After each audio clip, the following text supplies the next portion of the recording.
The test review for the final test of the year. So consider a square pyramid, the shape of the cross section that is parallel to the base. So if we cut so that we're running parallel to the base of this pyramid, it's also going to be a square. It'll just be a little smaller because we're higher up heading toward the vertex where it all shrinks away to a single point. And the cross section that's cut through the apex perpendicular to the base. So if I slice this way, perpendicular to the base, I'm going to end up cutting a triangle vertically. It's going to be a triangle. When you cut parallel to the base, it's going to be the shape of the base. All right, if you slice a cone parallel to the base, the shape of the cross section is.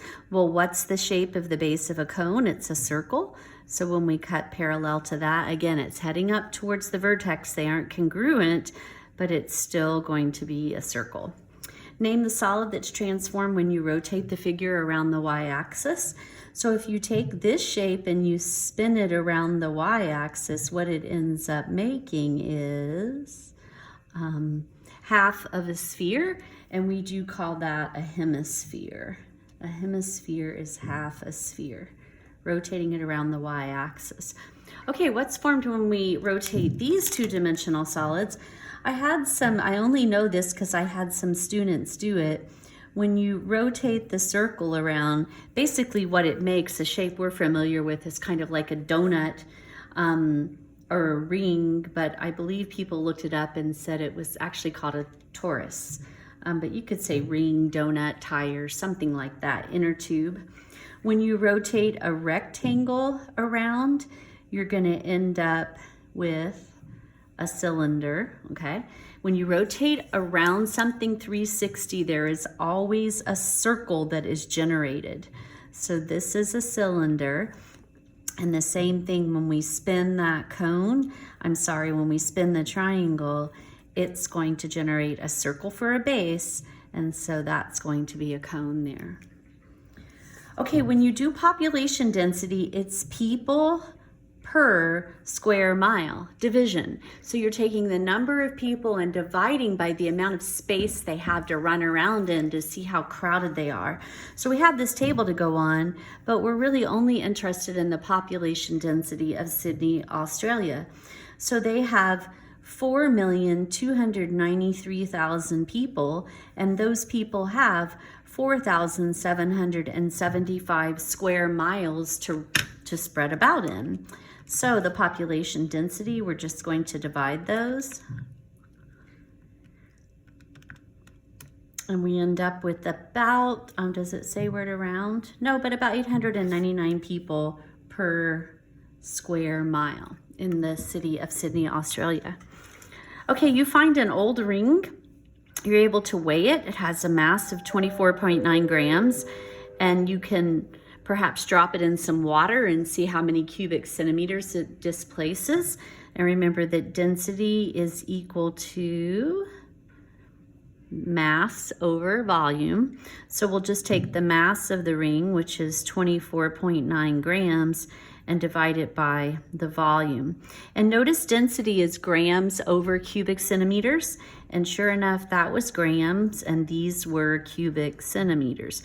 So we just need to divide 24.9 divided by 2.8 and get about 8.89, which that's going to be closest to copper. So we can assume that this ring is made of copper in this case.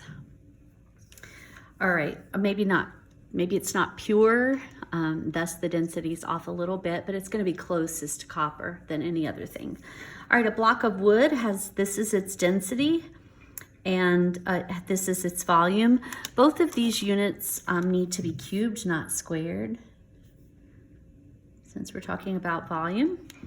What is the mass of the block of wood? So density equals mass over volume. The density is the 9600ths, and that's equal to the mass, which we don't know, over the volume, which we do know. So the mass is being divided by the volume. We just want to solve for m. and just multiply both sides by the 3.5. So it's 3.5 times that 96 hundredths. And we get that it is 3.36. We're looking for mass. So 3.36. The density was in grams per cubic centimeter. So grams, that's the weight of the block of wood. Okay, the ratio of the side lengths. Length is one-dimensional or linear. This is basically giving us the scale factor between two cubes. What will the ratio of their volumes be? Well, that's my one-dimensional ratio, 5 to 4. Volume is three-dimensional, so we're going to want to do 5 to the third over 4 to the third. And we end up with 125 over 64. That's how their volumes would compare. All right, similar or congruent? Two figures are what if they have the same shape? That's going to make them similar. And remember, this is the symbol for similar. Two figures are what if they have the same shape and size? That would make them congruent. And figures that are blank are also blank. Well, if figures are congruent, they're also similar. If they have the same size, then they're also going to be similar to one another. All right, these cones are similar. What's the volume of the larger cone? Okay, so this is where we need to find our one-dimensional ratio to start with. I have the height of this cone and the height of that cone. That's what I have to work with. So the little cone over the big cone, and always reduce. Those are both divisible by 6, so that reduces down to 2/3. I'm looking for the volume, so I'm going to need my three-dimensional ratio. So that'll be 2 to the third over 3 to the third, or 28 over 27, sorry. So I know the volume, I can find the volume of the small cone, and then that'll help me find the volume of the large cone. So the volume of the small cone, I have the information I need. It's 1/3 pi, the radius is 5, times 5 squared times the height. 1/3 of 12 is 4, 25 times 4 is 100. I'm gonna leave this exact, I don't wanna round. And this is the small cone. All right, so I know that the volumes compare in an 8 to 27 ratio. The volume of the small cone is 100 pi over the volume of the large cone. Let's take cross products. So 8 times V is equal to 100 times 27 is equal to 2700 times pi. Let's go ahead and divide by 8. I'm not going to hit the pi button. Let's just do 2700 divided by 8. We get 337.5, and then 337.5 pi would be the actual. This answer is an exact answer, but now we could do times pi and round if we needed to round. If we rounded that to the tenths, it would become 0.3. So about 1060.3. And our units are in feet, so it would be cubic feet. Okay? All right. Solid A is similar to solid B if the ratio of their surface areas is 16 to 49. So this is the one we know. Find the ratio of their lengths and their volumes. So the lengths are 1D, the volumes are 3D. We want to go back down. So to go back down from 2D to 1D, we're going to take the square roots of each of these numbers. The square root of 16 is 4, the square root of 49 is 7. And then to go from 1D to 3D, we'll cube those. So it's going to be 4 cubed to 7 cubed, or 64 to, I think it's 343. Yeah, 343. Okay. All right, the ratio of the volumes of A to B is 64 to 27. So the volumes, 64 to 27 for the volumes. If the surface area of A is 40 square centimeters, what's the surface area of B? Well, I can't work with the volume ratio, I need the area ratio. But what I should do first is go back to my 1D ratio. And in order to do that, since I'm going from 3D to 1D, I need to take the cubed root of both of those. Remember, there's a button somewhere on your calculator that will let you take the cubed root. The cubed root of 64 is 4. The cubed root of 27 is 3. And then we can square that since surface area is 2D. 4 squared, it's going to give me 16. 3 squared is going to give me 9. So 16 to 9, that's A to B. And which one have we been given the surface area of? We know the surface area of A. So this is the surface area ratio.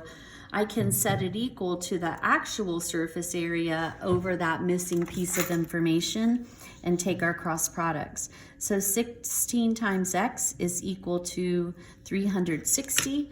Divide both sides by 16, and we're going to get 22.5. So the surface area of solid B is 22.5 square centimeters. Based on Cavaliere's principle, do they have the same volume? Yes or no? Well, the first thing I should check is their heights, and their heights are equal. And then I want to be sure that at any moment in time, the cross-sectional areas are equal to one another. I mean, I could start at the bottom, or we might as well start at the top. What's the area of this cross-section? That area is 121, 11 times 11. This does indeed have a radius of 11, but the area of this circle, pi times the radius squared, this has an area 121 times pi. This just has an area of 121. So the answer is no, because even though the heights are the same,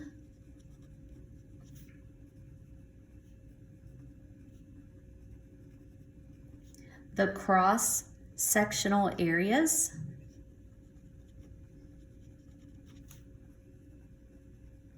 are not equal. So no. Okay?